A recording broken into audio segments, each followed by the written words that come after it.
Hello everyone, welcome again in my YouTube channel. तो आज हम फिर से करने वाले हैं MCQs.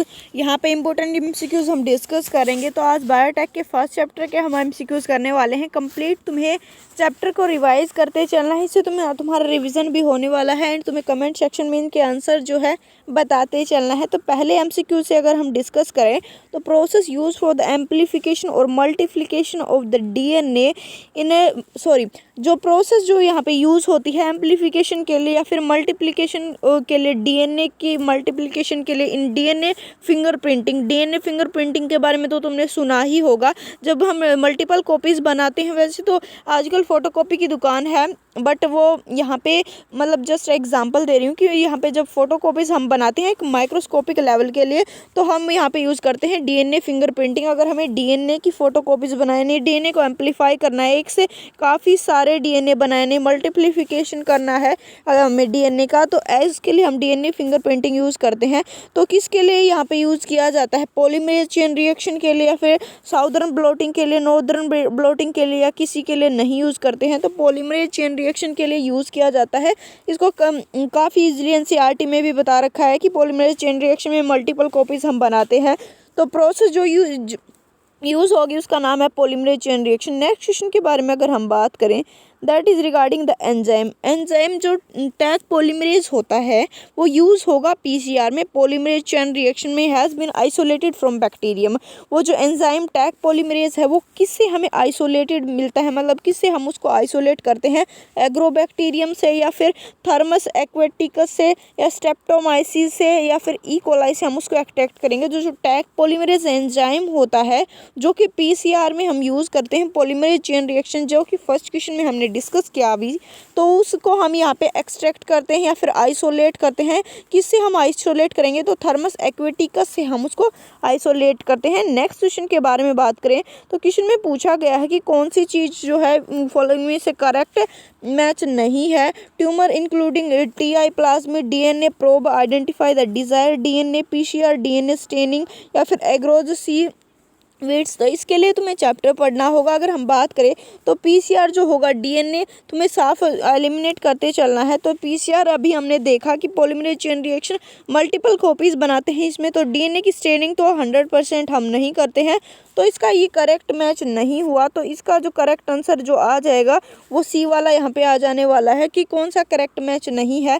PCR polymerase chain reaction DNA staining में यूज़ नहीं होता है। नेक्स्ट क्वेश्चन के बारे में बात करें, दैट इज़ करेक्ट सीक्वेंस पूछा है of different step of polymerase chain reaction is. Correct sequence यहाँ पे क्या होने वाला है? पॉलीमरेज चेन रिएक्शन में हम क्या सीक्वेंस जो है फॉलो करने वाले हैं? एनिलिंग डीनेचुरेशन एक्सटेंशन, या फिर डीनेचुरेशन एक्सटेंशन, या फिर एनिलिंग डीनेचुरेशन एनिलिंग एक्सटेंशन, या फिर एक्सटेंशन डीनेचुरेशन एनिलिंग। तो कंप्लीट प्रोसेस के बारे में अगर हम बात करें पीसीआर की, तो उसमें सबसे पहले डीनेचुरेशन करेंगे, देन एनिलिंग करेंगे, देन उसको हम एक्सटेंशन करते हैं उसका। तो इसका जो करेक्ट आंसर जो आएगा वो आ जाने वाला है सी वाला। फोर्थ का जो करेक्ट आंसर अपना आ जाएगा वो सी आ जाएगा। नेक्स्ट क्वेश्चन के बारे में अगर हम बात करें, which one of the following is required to perform the PCR करने के लिए किसकी हमें रिक्वायरमेंट होगी? प्राइमर्स की, या फिर डीएनएस की, डीएनए पॉलीमरेज की, डीएनए की CaCl2 की न्यूक्लियस की, एमजी एंड डीएनए की, यहाँ पे Mg+2 एंड डीएनए की रिक्वायरमेंट होने वाली है, या फिर हमें ए और सी तीनों की रिक्वायरमेंट होगी। तो पीसीआर का तुम्हें कंप्लीट प्रोसेस अगर पता होगा तो तुम इस क्वेश्चन का आंसर दे पाओगे कि पीसीआर हमें परफॉर्म करने के लिए हमें प्राइमर्स की भी नीड होती है, डीएनए पॉलीमरेज की भी नीड होती है, इसके साथ साथ Mg+2 एंड डीएनए की भी नीड होती है। तो इसका जो करेक्ट आंसर जो आ जाएगा वो ए एंड सी बोथ आ जाएगा, डी वाला करेक्ट आंसर आ जाएगा। नेक्स्ट क्वेश्चन के बारे में बात करें, which one of the following is not use to transfer the recombinant DNA into the host? कौन सा यूज नहीं होता to transfer the recombinant DNA into the host? जो डीएनए रिकॉम्बिनेंट है होस्ट में ट्रांसफ़र करने के लिए कौन यूज़ में नहीं लिया जाता है? तो micro injection method, gene gun method, bioreactors या फिर डिजार्ड पैथोजन वेक्टर्स। तो इसके बारे में तो मैंने कंप्लीट पढ़ा होगा एंड इसके बारे में एनसीईआरटी में ने दे रखा है कि किसको ट्रांसफ़र करने के लिए हमें कौन सी टेक्निक जो है यूज़ करनी है। तो यहाँ पे पूछा गया है कि रिकम्बिनेंट डीएनए को होस्ट में ट्रांसफ़र करने के लिए कौन सी टेक्निक को यूज़ में नहीं लिया जाता है। तो माइक्रो इंजेक्शन मेथड से हम ट्रांसफ़र करते हैं रिकॉम्बिनेंट डीएनए को होस्ट में, जीन गन मेथड से भी करेंगे, डिजार्म पैथोजन वेक्टर से भी हम करते हैं, बट हम नहीं करते हैं बायो रिएक्टर से हम ट्रांसफ़र नहीं कर सकते हैं। तो इसका करेक्ट आंसर जो है बायोरिएक्टर आ जाने वाला है, सी हो जाएगा इसका करेक्ट आंसर। नेक्स्ट क्वेश्चन के बारे में बात करें, that is a device in which a large volume of the living cell are cultured in order to get a specified product is called। इस डिवाइस का हमें नाम बताना है जिसमें हमें in which the large volume of living cell are cultured, जिसमें ज़्यादा वॉल्यूम में लिविंग सेल होंगी, उनका कल्चर करेंगे in order to get a specific product. किसके लिए कर रहे हैं हम, ताकि हमें कोई स्पेसिफिक प्रोडक्ट मिल जाए उसके लिए। तो उस हमें डिवाइस का नाम बताना है। तो पीसीआर है, एग्रीटर्स हैं या फिर बायोरिएक्टर्स हैं या फिर एसिमिलेटर्स हैं। तो इन क्वेश्चन से तुम्हारा कंप्लीट रिविज़न भी होगा, इन क्वेश्चन से तुम्हें पता चल जाएगा जो भी तुम्हारे वीक पॉइंट्स होंगे वो। तो इसमें पूछा गया है कि लिविंग सेल को कल्चर किया जाएगा लार्ज स्केल पे स्पेसिफाई प्रोडक्ट के लिए, तो उसको क्या बोलेंगे, पीसीआर या फिर एजीटर, बायोरिएक्टर, एसिमिलेटर।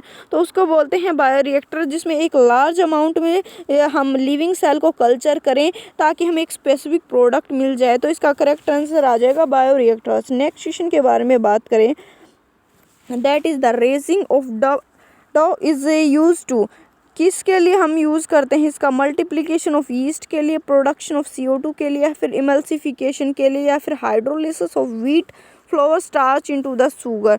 तो इसका हम यूज़ करेंगे प्रोडक्शन ऑफ CO2 के लिए। इसके बारे में तुमने कंप्लीट चैप्टर में पढ़ा भी होगा। नेक्स्ट क्वेश्चन के बारे में बात करें, that is regarding an enzyme catalysing the removal of nucleotides from the end of DNA। उस एंजाइम का हमें नाम बताना है जो रिमूवल करता है न्यूक्लियोटाइड्स का from the end of DNA के एंड से, डीएनए के जो एंड्स होते हैं उनसे न्यूक्लियोटाइड का जो रिमूवल करेगा उसको क्या बोलेंगे, एंडोन्यूक्लियस बोलेंगे, एक्सोन्यूक्लियस बोलेंगे, या फिर डीएनए लाइगेज बोलेंगे, या फिर हिंद सेकंड हम उसको बोल सकते हैं। तो हमारा क्वेश्चन में ये पूछा गया है, तो इसका जो करेक्ट आंसर जो होगा वो सेकंड वाला आ जाने वाला है। तुम्हें पता होगा एक्सो मीन्स होता है आउटसाइड, एंडो मीन्स होता है इनसाइड। तो एक्सोन्यूक्लियस मतलब ये कहाँ पे काम करने वाला है, एंड पे काम करने वाला है, तो रिमूवल करेगा न्यूक्लियोटाइड का from the end of DNA. तो इसका करेक्ट आंसर जो है वो यहाँ पे सेकंड वाला आ जाएगा। नेक्स्ट क्वेश्चन के बारे में बात करें, that is the transfer of the genetic material from one bacterium to another bacterium. यहाँ पे अगर हम ट्रांसफ़र करेंगे जेनेटिक मटेरियल का एक बैक्टीरियम से लेके अनदर बैक्टीरियम में, through the medication of a vector like virus is termed as. तो उस वेक्टर से लाइक वायरस को उसको क्या बोलेंगे, एक जेनेटिक मटेरियल से दूसरे जेनेटिक मटेरियल में अगर हम ट्रांसफ़र करेंगे एज ए लाइक वेक्टर, तो उसको हम क्या बोलेंगे, ट्रांसडक्शन बोलेंगे, कंजक्शन बोलेंगे, ट्रांसफॉर्मेशन बोलेंगे, या फिर ट्रांसलेशन उसको हम बोलते हैं। तो इसका जो करेक्ट आंसर आने वाला है वो आ जाएगा ट्रांसडक्शन। जब हम ट्रांसफ़र करेंगे जेनेटिक मटेरियल को एक बैक्टीरिया से दूसरे बैक्टीरिया में उस मेडिएशन के through of a vector like virus, तो उसको बोलेंगे ट्रांसडक्शन। नेक्स्ट क्वेश्चन के बारे में बात करें, that is regarding the father of the genetic engineering. कौन था जेनेटिक इंजीनियरिंग का फादर? तो पॉल बर्ग जो है वो जेनेटिक इंजीनियरिंग का फादर था। इसको तुम्हें थोड़ा सा ध्यान रख लेना है। नेक्स्ट क्वेश्चन के बारे में बात करें, that is regarding the plasmid use to the construct the first recombinant DNA were isolated from which bacterium species. जिस प्लाज्मिड को हमने यूज़ में लिया था to construct the first recombinant DNA, पहला रिकॉम्बिनेंट डीएनए बनाने के लिए was isolated from which bacterium species, वो सबसे पहले किस बैक्टीरियम स्पीसीज से आइसोलेट किया गया, किससे हमने ई कोलाई से किया, साल्मोनेला से किया, या फिर एग्रो बैक्टीरियम से किससे किया है। तो मैं तुम्हें बताऊं कि प्लाज्मिड जो होगा, जो फर्स्ट रिकॉम्बिनेंट डीएनए को बनाने के लिए यूज़ किया गया था, हमने उसको एक्सट्रैक्ट किया था साल्मोनेलिया से, साल्मोनेलिया टाइफिम्यूरियम से हमने उसको एक्सट्रैक्ट किया था एंड हमने फर्स्ट रिकॉम्बिनेंट डीएनए जो है बनाया था। नेक्स्ट क्वेश्चन के बारे में बात करें, the term molecular scissors molecular scissors refer to the recombinant DNA restriction enzyme या फिर टैग पॉलीमरेज या फिर पैलिनोड्रोमिक न्यूक्लियोटाइड सीक्वेंस। तो जो मोलिकुलर सीजर्स होंगे वो किसको बोलेंगे हम? मोलिकुलर सीजर्स बोलते हैं हम रेस्ट्रिक्शन एंजाइम को। एंड तुम्हें पता है कि मोलिकुलर सीजर्स इनको क्या बोलते हैं? तो कमेंट सेक्शन में बताओ अभी। तो करेक्ट आंसर जो होगा इसका बी वाला आ जाने वाला है। नेक्स्ट क्वेश्चन के बारे में बात करें, that is the term chemical knife refer to. Chemical knife किसको बोलेंगे? पॉलीमरेज को, एंडोन्यूक्लियस को, राइबोन्यूक्लियस को, सेलुलोज को। तो यहाँ पे पूछा है कि केमिकल नीफ जो केमिकल चाकू होता है वो किसको बोलेंगे? तो एंडोन्यूक्लियस, जैसे तुम्हें पता है कि एंडोन्यूक्लियस को हम क्या बोलेंगे? केमिकल नीफ बोलेंगे। नेक्स्ट क्वेश्चन के बारे में बात करें, the one of the key factor which make the plasmid the vector in genetic engineering. तो उस की फैक्टर के बारे में पूछा गया है जो बना देता है which makes the plasmid the vector in genetic engineering. ठीक है, जो प्लाज्मिड को वेक्टर बना देता है genetic engineer. The resistance to antibiotic, उसकी रेजिस्टेंस की वजह से ऐसा हो रहा है, या फिर its resistance to restriction enzyme, ability to carry the foreign gene, its ability to cause the infection in host. तो ये होता है ability to carry the foreign gene. जब फॉरेन जीन वो कैरी करता है तो इसके वो लायक हो जाता है, प्लाज्मिड को बना देता है वेक्टर इन जेनेटिक इंजीनियरिंग। वो वेक्टर की तरह जो है काम करने लगता है, but its ability to carry a foreign gene. ठीक है, ये फॉरेन जीन को कैरी करने की एबिलिटी रखता है। तो ये हमने डिस्कस किए बायोटेक के फर्स्ट चैप्टर के कुछ इंपॉर्टेंट एमसीक्यूज़। एंड और ज़्यादा तुम्हें अगर एमसीक्यूज़ चाहिए हो तो तुम्हें कमेंट सेक्शन में बताना है। एंड किसके रिगार्डिंग तुम्हें नेक्स्ट वीडियो चाहिए वो भी तुम्हें कमेंट सेक्शन में बता देना है। अगर तुम्हें वीडियो अच्छी लगती है तो वीडियो को लाइक कर देना है। एंड ऐसी ही लगातार वीडियोस पाने के लिए तुम्हें चैनल को सब्सक्राइब कर देना है। मिलते हैं एक नेक्स्ट और न्यू वीडियो के साथ। इंस्टाग्राम पे तुम फॉलो कर सकते हो, लिंक डिस्क्रिप्शन में दे रखा है। एंड इसके साथ साथ डिस्क्रिप्शन में अदर यूज़फुल मैंने लिंक दे रखे हैं, उनको तुम चेकआउट कर सकते हो। और जितने भी मैं एमसीक्यूज़ जो है करवा चुकी हूँ तुम्हें, वो सारे एमसीक्यूज़ तुम डेली 10 वाली प्लेलिस्ट में जाके चैनल पे जाके चेक कर सकते हो। जब तुम चैनल पे टाइप करोगे देन तुम्हें प्लेलिस्ट का वहाँ पे सेक्शन मिल जाएगा। होम वीडियोस के बाद प्लेलिस्ट का तुम्हें सेक्शन मिल जाएगा, उसमें जाके तुम डेली 10 में सारे क्वेश्चंस कर अगर तुमने प्रीवियस नहीं किया तो कर सकते हो। पहले हमने किए थे प्रीवियस ईयर के क्वेश्चंस जो हमने ऑलमोस्ट रैंडम किए थे, चैप्टर वाइज नहीं किए थे। अब हम करें चैप्टर वाइज एमसीक्यूज़। पहले हमने स्टार्ट किया 12th बायो से एंड कंप्लीट हम करने वाले हैं। तो मिलते हैं नेक्स्ट वीडियो के साथ, तो तुम कर लेना। Bye bye.